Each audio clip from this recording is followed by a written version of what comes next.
So here in this video we will showcase the best of the pre-heresy Imperial Army. In fact, the precursor to the Imperial Guard. Normal human soldiers that are at the very top of the Imperium, fighting and defending Terra and the other worlds from all types of enemies, be it chaos or xenos. As of now, they have been replaced by the Imperial Guard, just as the Legionist Astartes have been replaced by the Space Marine chapters. Anyway, they are considered second only to the Astartes. They were renowned for their disciplined and well-equipped forces, so even amidst the individual regiments like the Lucifer Blacks and the gene-wrought or made Marnean Armsmen, the Solar Auxilia stood out as a replicated pattern of warfare spanning countless of worlds. They were not merely a single regiment but a culture, a formidable order of battle.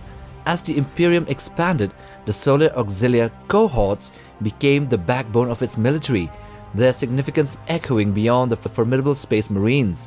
Acting as indispensable pathfinders and reliable foot soldiers, they safeguarded the Imperium from external threats and also from internal unrest on the front lines.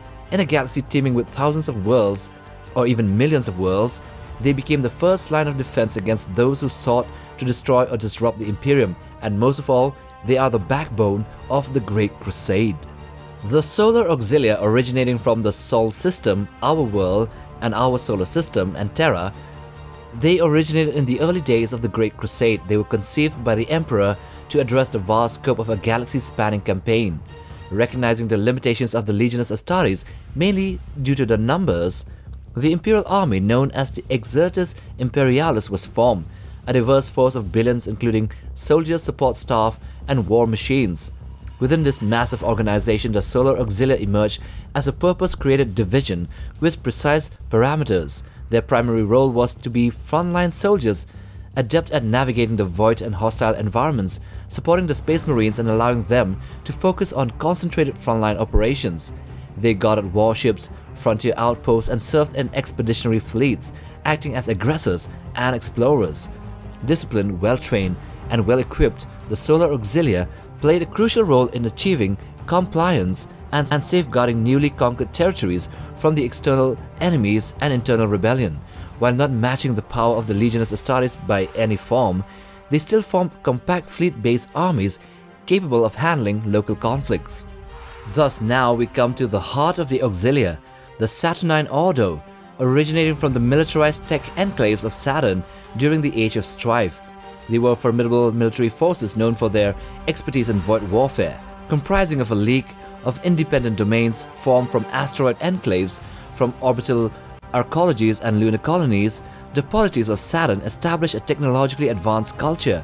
Despite internal conflicts, they united against external enemies, displaying a powerful fleet and elite armed forces, which is called the Saturnine Order. So having honed their skills in void warfare for centuries, the Saturnine Order was unparalleled in its techniques until the arrival of the Legionist Astartes. Then the polities of Saturn voluntarily joined the Imperium, contributing significantly to the early days of the Great Crusade within their fleets, their shipyards, and their void expertise. The Solar Auxilia's origins can be traced to this moment, with the first regiments known as the Saturnine Rams being essentially void hoplites of the Saturnine Order, reorganized and expanded for deployment alongside the Space Marine legions. So the Solar Auxilia distinguished themselves with a unique panoply of war, notably marked by their void armor, a carapace-reinforced, fully sealed combat body armor with integrated life support. Derived from the ancient void armor of the Saturnine Order's void hoplites, the solar pattern void armor was efficient and resilient, providing protection against small arms, ballistic impacts, shock trauma, radiation, and even thermal effects. However, it fell short in durability and sophistication compared to the power armors of the Space Marines. Their primary small arms weapons were the Calibrax V1 pattern las rifle, standing out for its reinforced energy transfer capacitors, their durability, and superior heat dissipation. These are ideal for void warfare. They accommodated various modifications like bolt collimator arrays and induction blast charges without strain. In terms of light support and specialized weaponry, the Solar Auxilia favored directed energy weapons like the flamers, melters, multi-lasers, and las cannons, especially suited for void combat. Volkite weapons were also standard but became rare, reserved for elite Veletaris units. so this individuality and variation in officer weaponry added a distinctive element to the Solar Auxilia's military culture. So back then, the regiments were not in existence.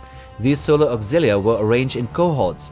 They were designed for self-sufficiency and operated as mechanized forces in exploration, and also were very well equipped for open warfare, utilizing the Dracosan armored transports as the primary ground vehicle and an armed variant of the Arvus Lighter for support transport. The Arvus Lighter is a small general-purpose cargo shuttle that is widely used by the Imperium of Man for many tasks, both in space and on the surface of planets. The Arvus is commonly used for both Imperial Navy warships and the Imperial merchant vessels, including the rogue traders.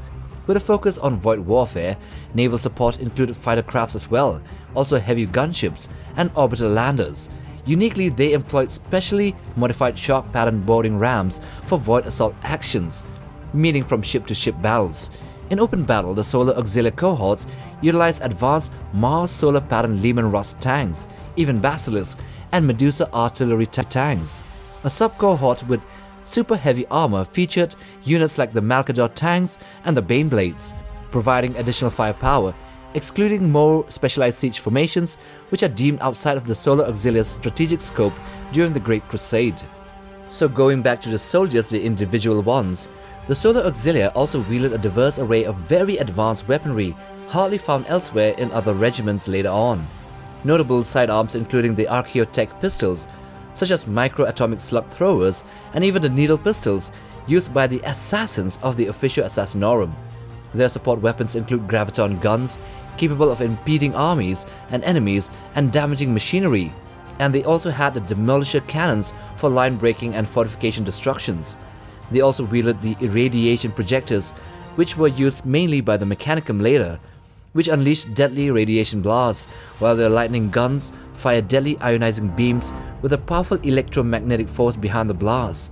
In terms of personal armament, the elite Solar Auxilia rely on blast pistols for extreme short-range lethality, often decorated and rewarded with gallantry. While the last weaponry dominates the standard arms fires, these last rifles feature advanced beam collimators and blast charges for increased firepower, although with risk. Blast charges were also employed, notably in dire situations, and in close combat, the Solar Auxilia officers may wield sharpenable sabers, elegant dueling weapons rooted in ancient Terran traditions. So moving on from the advanced weaponry, let's take a look at their organization. The Solar Auxilia, according to the standards of the official militaris of Terra, epitomize heavy void infantry formations within the broader Exertus Imperialis, or the Imperial Army, which of course has a variety of other groups as well as the Astartes. Originally structured as a standard precursor regimental unit called the Principia Bellicosa that had 5,000 soldiers within each one of them, the massive span of the Great Crusade led to a demand for the Solar Auxilia pattern units, which in turn led to their reconfiguration into larger, highly autonomous formations known as the Solar Cohorts. A Solar Cohort, commanded by a Marshal Solar, comprises of a nominal fighting force of 120,000 individuals, subdivided into sub-cohorts, which are then divided again into tercios.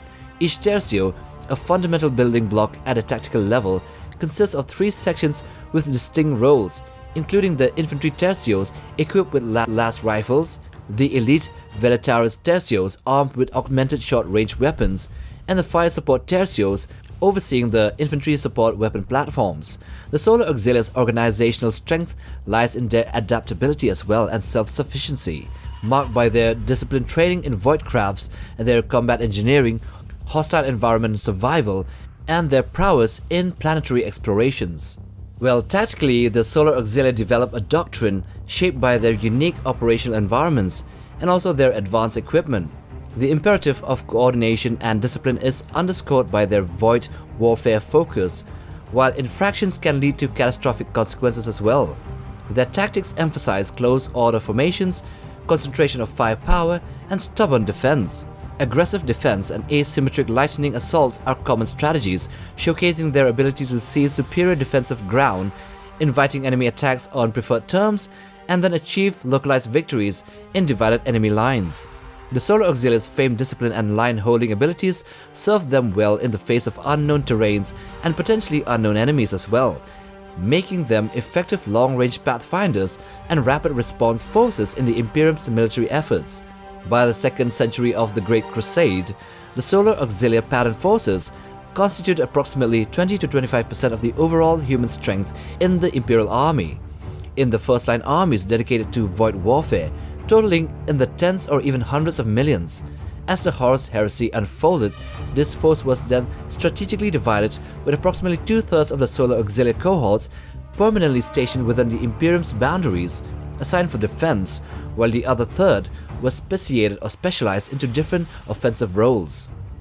So a few notable cohorts include the 1st to the 10th original Saturnine Rams. We also have the 255th Celt Solar Auxilia, which played a crucial role in the defense of Celt during the treacherous Word-Bearers Chaos Forces attacks, valiantly safeguarding key orbital defense platforms from the traitors. We also have the Karatek Scarborn cohorts, hailing from the feral world of Karatek, earning legendary status as the only non-legionist Astartes forces to survive the Crave onslaught at the Perdition's Gate. Surviving the Crave is no small thing.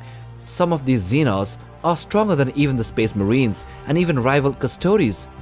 Then there are the Chthonian Headhunter cohorts raised from the savage world of Chthonian. They demonstrated a lethal combination of savagery and discipline, accompanying the War Master Horus's 63rd Expeditionary Fleet before he turned to chaos, that is. Other notable cohorts include the Agathian cohorts, the Arcadian Solar Auxilia cohorts, and the Shora Skulltaker cohorts. Anyway, those are the elite soldiers of the Imperial Army, Terra's Solar Auxilia. Anyway, if you like this video, then check this other one as well. And if you want to browse for other Warhammer content, then check out our channel. So subscribe and like for support, and yeah, while you're at it, bang on that bell icon for notifications on new video uploads. Till the next time, take care, boys.